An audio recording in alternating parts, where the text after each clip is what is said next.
Alright, so this is the video I've been meaning to do for a long time. It's about knowing your weights with your car. We had a bit of a rough run when it came to cars. So we bought a Pathfinder STL 2011. It could pull 3 ton, but it could only do about 400 payload.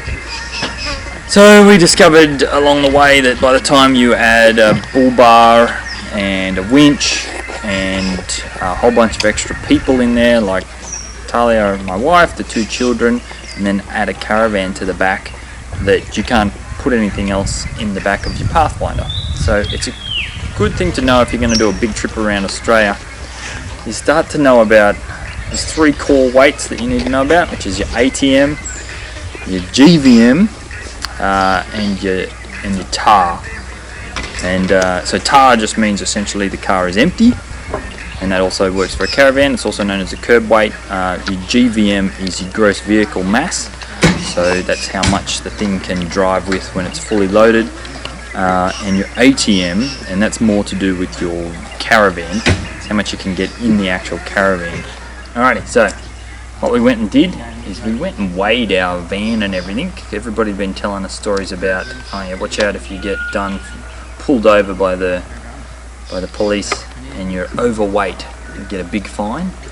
Or worse still, if you have a crash and the insurance company finds out that you're overweight. Hey, you don't get your insurance, and there goes pretty much your house and car, possibly in those scenarios, all in one go. So we love our road out. It's been really great. It's been a huge learning curve in that it's a very well designed caravan, but it has almost too much storage room. So what happened with me and Talia, we just packed everything. Every single compartment was full of stuff. We just went guns akimbo. We didn't even realize that we couldn't carry all the stuff that we could carry. So when we first went down and got it weighed, we were at our maximum weight, which is approximately 2,900, but without any water in it. And we're like, oh, okay, so our gear's at 2,900.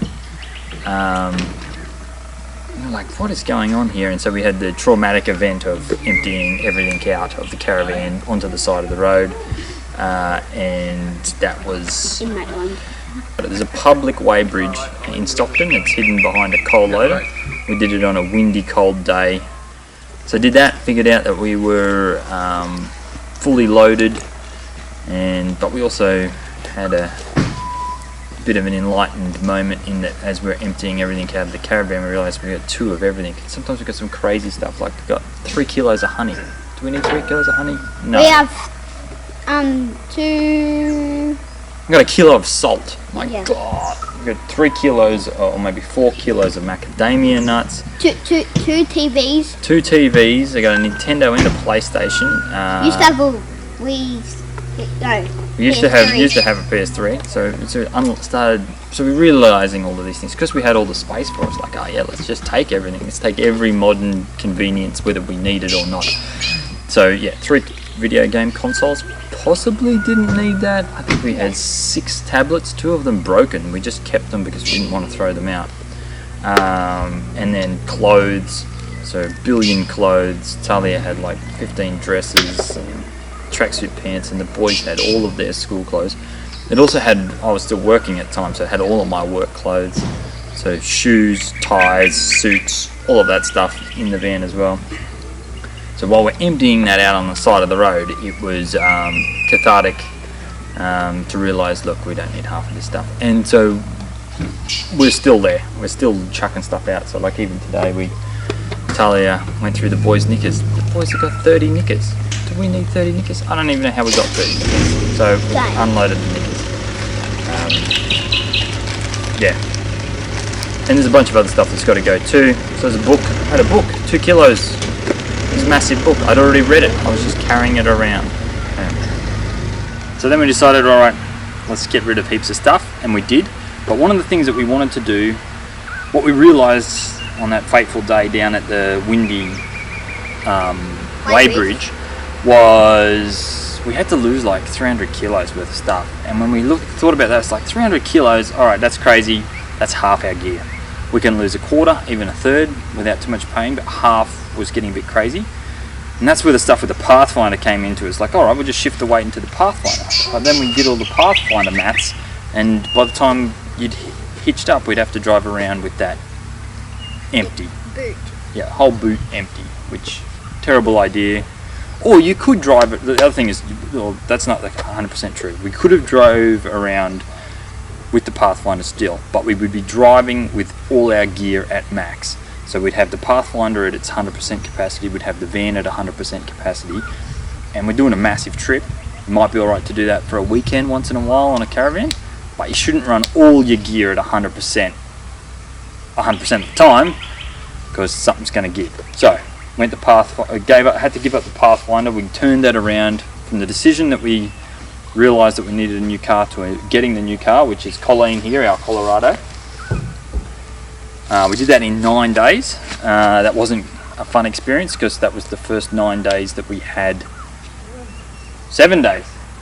7 days. Maybe it was 7 days.